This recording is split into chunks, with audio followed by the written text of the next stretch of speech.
नमस्कार। CrPC video lecture series में आज अपन सेक्शन 53 सीआरपीसी से पढ़ना शुरू करेंगे।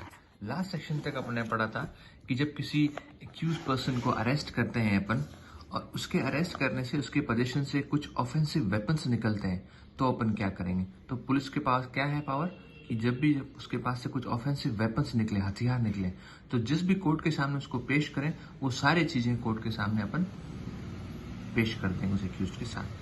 Next video section 53 examination of the accused person by medical practitioner at the request of police officer.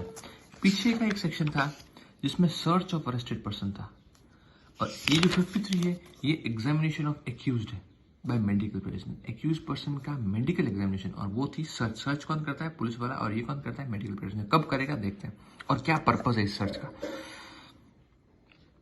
When a person is arrested on charge of committing an offence of such a nature and alleged to have been committed under such circumstances that there are reasonable grounds for believing that an examination of his person will afford evidence as to the commission of an offence, it shall be lawful for the registered medical practitioner acting at the request of the police officer not below the rank of sub-inspector and for any person acting in good faith in his aid and under his direction to make such an examination of the person arrested as is reasonably necessary in order to ascertain the facts which may afford such evidence and to use such force as reasonably necessary for that purpose। Section 53 जो है examination of accused person, इसका purpose क्या है कि ascertain evidence, जैसे उसने कुछ ऐसा ऑफेंस किया है जिससे कि उसका अगर मेडिकल एग्जामिनेशन करें अपन तो उससे एविडेंस मिल सकते हैं कि क्या ये ऑफेंस इस व्यक्ति ने किया या नहीं किया है। तो रजिस्टर्ड मेडिकल प्रैक्टिशनर किसकी रिक्वेस्ट पे? पुलिस ऑफिसर की रिक्वेस्ट पे। और पुलिस ऑफिसर भी क्या? Not below the rank of sub inspector. Police officer not below the rank of sub inspector की रिक्वेस्ट पे registered medical practitioner accused person का मेडिकल एग्जामिनेशन करेगा। किस पर्पस के लिए? मेडिकल एविडेंस लेने के लिए, कि भाई कुछ एविडेंस एसरटेन करने के लिए, कुछ साक्ष्य मिल जाए कि या क्या अपराध इसने किया है, मतलब ब्लड स्टेन्स कहीं लगे हुए हैं क्या, उस पर भी चोट के निशान है क्या व्यक्ति ने, क्योंकि अगर मर्डर किया है तो आमने सामने गुत्थम गुत्था भी हुए होंगे, तो क्या इसके भी चोट के निशान है क्या, वगैरह वगैरह, ब्लड सैंपल लेना वगैरह सब इसके अंदर। Whenever the person of a female is to be examined, second point, अगर किसी महिला को एक्यूज को एग्जामिन करना है तो एग्जामिनेशन जो है वो फीमेल मेडिकल सुपरविजन में ही होगा। मेडिकल डॉक्टर जो होगी वो लेडीज होगी, उसके सुपरविजन में ही होगा। अब ये एग्जामिनेशन जो लिखा है, वर्ड एग्जामिनेशन, इसमें लिखा है एग्जामिनेशन ऑफ एक्यूज, इसका मतलब क्या है? तो इसके एक्सप्लेनेशन में दे रखा है, बहुत इंपॉर्टेंट है, ये ध्यान रखना। Examination shall include the examination of blood stains, semen, swabs in case sexual offenses, sputum, sweat, hair samples, fingernail clipping by use of modern and scientific techniques including DNA profiling and ये आपने देखा होगा light detector test या इस तरह के polygraphy test वगैरह होते हैं, ये सब इस 53 के अंदर होते हैं।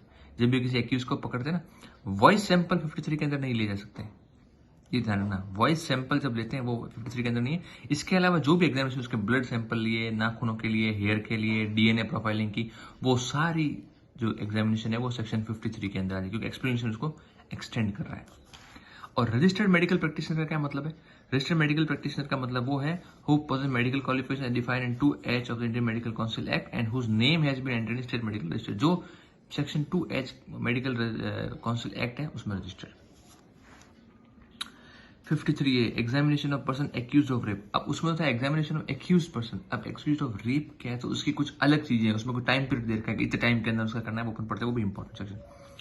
When a person is arrested on charge of committing an offence of rape or attempt to commit a rape and there is reasonable grounds for believing that an examination of his person will afford evidence as to the commission of the purpose, तो वही है कि भाई उसका examination करने से साक्ष्य मिलेंगे क्या इसने रेप किया है या नहीं किया। It shall be lawful for the registered medical practitioner employed in the hospital run by the government or by local authority in absence of the practitioner with radius 16 kilometers from the place where the offence has been committed, any other registered medical practitioner। Normally तो 53A के अंदर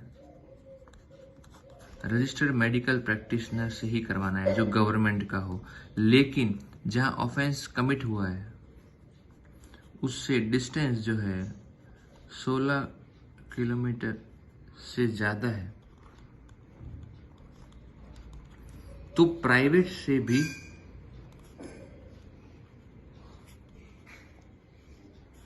भी करवा सकते हैं।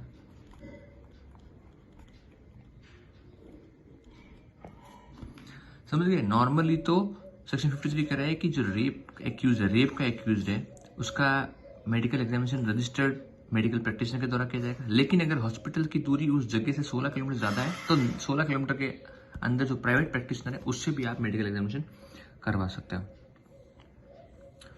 has been committed by any other medical practitioner acting at the request of police officer not below the rank of sub inspector 53 के अंदर वही वाली बात है। and for any person acting in good faith in his or under direction to make such examination of the arrested person and to use force as reasonable necessary, police officer के absence में उसके representative या उसका दूसरा कोई आदमी भी request कर सकता है कि साहब इसका मेडिकल प्रैक्टिस करो। The registered medical practitioner conducts an examination shall without delay examine such person and prepare a report of his examination giving the following particulars। जो registered medical practitioner होगा वो उसका मेडिकल एग्जामिनेशन करेगा और report बनाएगा। उस report में क्या क्या चीजें होगी ये पॉइंट बता रखा है, ये भी इंपॉर्टेंट है, ध्यान रखना, पूछ सकते हैं कभी। The name and address of the accused person and of the person by whom he was brought.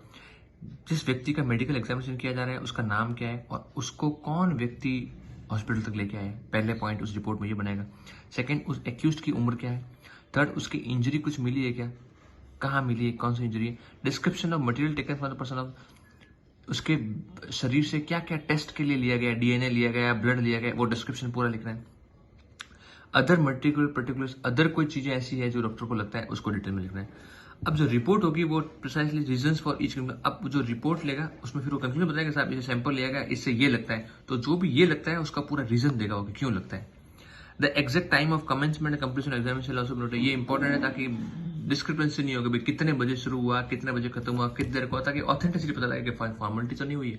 तो मेडिकल एग्जामिनेशन कब शुरू किया, कितने बजे शुरू किया, किस तारीख को शुरू किया और कब खत्म हुआ, ये भी इसका रिपोर्ट में होना चाहिए।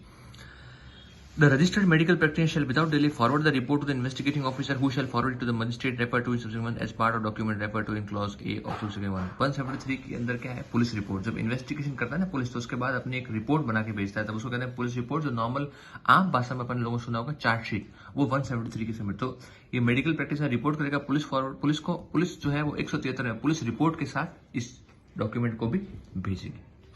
नेक्स्ट पढ़ते हैं 54, एग्जामिनेशन ऑफ अरेस्टेड पर्सन। ये इंपॉर्टेंट है, ध्यान रखना, एक जो बहुत कंफ्यूजिंग करने वाली आती है चीजें, सेक्शन 53 और सेक्शन 54। ये तो है एग्जामिनेशन ऑफ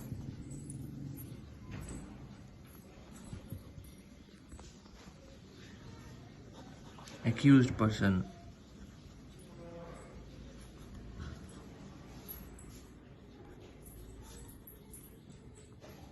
और ये है एग्जामिनेशन ऑफ अरेस्टेड पर्सन। बहुत इंपॉर्टेंट, दोनों याद रखना, दोनों अलग चीजें हैं।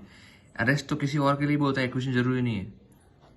अरेस्ट तो उसको ऐसे भी कर सकते हो कि भैया शांति बनाने के लिए, पीस के लिए अरेस्ट करते हैं, एक्विजिशन कुछ नहीं। लेकिन ये है कि क्या अपराध कर सकता है भविष्य में, वो भी अरेस्टेड पर्सन हो सकता है। लेकिन एक्यूज है जिसके खिलाफ एलिगेशन है कि उसने अपराध किया है, वो है एक्यूज। तो दोनों का डिफरेंस याद रखना। ये है एग्जामिनेशन ऑफ अरेस्टेड पर्सन, इसका पर्पस बिल्कुल अलग है। जो उसका था क्या था, 53 का पर्पस क्या था, साक्ष्य एकत्रित करना। इसका पर्पस क्या है, ये पता करना है कि क्या पुलिस ने इसके साथ मारपीट तो नहीं की। पढ़ते हैं अपन और डिटेल क्लियर हो जाएगा। When any person is arrested, he shall be examined by medical practitioner in the service of central or state government, and in case of medical practitioner is not available, by a registered medical practitioner soon after the arrest is made। ठीक है, registered medical practitioner soon, arrest होते ही इसको गिरफ्तार कर, arrest जब भी किया है तुरंत उसका मेडिकल एग्जामिनेशन करवाना। Provided that where the arrested person is a female, the examination of the body shall be made only by or under the supervision of female medical practitioner। या तो लेडी डॉक्टर से होगा, अगर lady doctor नहीं है तो उसके supervision में कोई और कर सकता है, लेकिन सुपरविजन लेडी डॉक्टर का होगा। Second, the medical officer or registered medical person who examine the arrested person shall prepare a report of the examination mentioning there any injuries or marks or violence upon the person arrested and approximate time when such injuries or marks have been inflicted। मैंने कहा ना इसका purpose, examination of arrested accused person का तो purpose ये होता है कि साक्ष्य एकत्रित करना है। उसको आप मेडिकल एग्जामिनेशन करो ताकि पता लगे साक्ष्य क्या एकत्रित हो सके, इसने अपराध किया है। अरेस्टेड पर्सन को एग्जामिनेशन करने का पर्पस ये है कि इसके शरीर पे जब गिरफ्तार किया तब इंजरी कितनी है और बाद में वो एलिगेशन लगाता है कि साहब मेरे साथ मारपीट हुई है, तो उसके बाद वापस मेडिकल करा सके कि साहब इसका मतलब आपने जब गिरफ्तार किया इसके बाद की ये चोटें, इसका मतलब पुलिस ने जो है 3rd डिग्री यूज की। समझ गए। The medical officer registered medical so examining the arrested person shall prepare a record of such examination mentioning therein and injuries or marks of violence upon the arrested person and approximate time when such injuries or marks have been inflicted. Injury तो है पर वो कब कारित हुई, क्या arrest के बाद है, उस टाइम मेंशन करेगा। Third, where an examination is made under subsection 1, a copy of the report of the examination shall be furnished by the medical officer or registered medical practitioner, as the case may be, to the arrested person or the person nominated by the examiner। ये report जो है medical examination की वो arrested person को देंगे, भैया आपने पास रखो, कहीं पुलिस फेरबदल नहीं करते। जब भी कुछ आपको लगे कि साहब मारपीट, तो कहा साहब पहले रिपोर्ट तो मेरे पास ये है, मेरे पास पड़ी है, अब आप वापस मेरा मेडिकल एग्जाम और दोनों को कंपेयर कर लो, तो पता लग जाएगा पुलिस के जो इसने जो एलिगेशन लगाएंगे पुलिस ने 3rd डिग्री किया है वो सही है या नहीं है।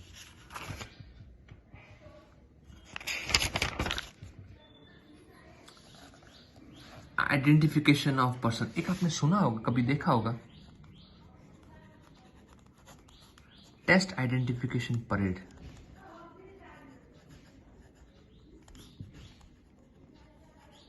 कई बार आप लोगों ने देखा होगा कि पुलिस जब किसी व्यक्ति को गिरफ्तार करती है उसके मुंह पे पर्दा डाला हुआ होता है, मतलब एक कवर से ढका होता है, सिर्फ आंखें दिखती है उसकी। इसका कारण क्या है? लोगों को क्यों नहीं दिखाना चाह रही वो उसका रीजन सेक्शन 54A है। टेस्ट आइडेंटिफिकेशन परेड होती है। जब भी किसी व्यक्ति को गिरफ्तार करते हैं ना, तो उसको पे तुरंत कपड़ा डाल दें ताकि जिसने इसके खिलाफ एलिगेशन लगाए, जैसे उसने कहा कि साहब मैं जा रही थी, मेरे से गले से चैन छीन के वो भाग गया, कौन था, कि साहब ऐसा ऐसा करके आदमी था, या वो नाम ले लेके ऐसा ऐसा आदमी था इस तरह का। तो पुलिस क्या करेगी, अब उसको गिरफ्तार तो कर दिया, अब उसको पुलिस थाने के अंदर उससे मिलते जुलते 3-4 आदमी एक एक करके लाए जाएंगे। उस लेडी को भी बुलाया जाएगा जो ये एलिगेशन लगाती है कि साहब मेरी चैन छीनी गई, और उसको कहेंगे एक एक करके आदमी को लाया जाएगा, मजिस्ट्रेट की प्रेजेंस में होगा, और कहेंगे पहचान आप इसमें से कौन था। वरना अगर पहले पर्दा नहीं डाला तो वो तो लेडी अगर टीवी पे देख ले, अखबार में देख ले, तो पहचान जाएगी साहब यही है। तो ऑथेंटिसिटी पता करने के लिए टेस्ट आइडेंटिफिकेशन परेड होती है, इसलिए उनके मुंह पे कपड़ा ढक के रखते हैं हमेशा, जब तक कि उसके टीआईपी होने के बाद फिर कपड़ा नहीं रखते। ठीक है, टीआईपी पढ़ते हैं, but test identification parade. Where a person is arrested on the charge of committing an offence and his identification by any other person or persons is considered necessary for the purpose of investigation of such offence, the court having jurisdiction may, on the request of officer in charge of police station, direct the person so arrested to subject himself to identification by any person or persons in such manner। किसकी होगी? On the request of police officer। कौन करेगा? Court. Court कौन सा?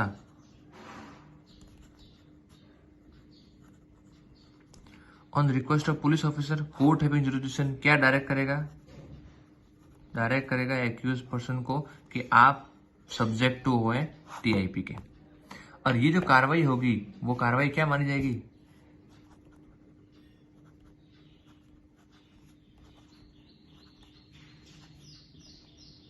Part of investigation.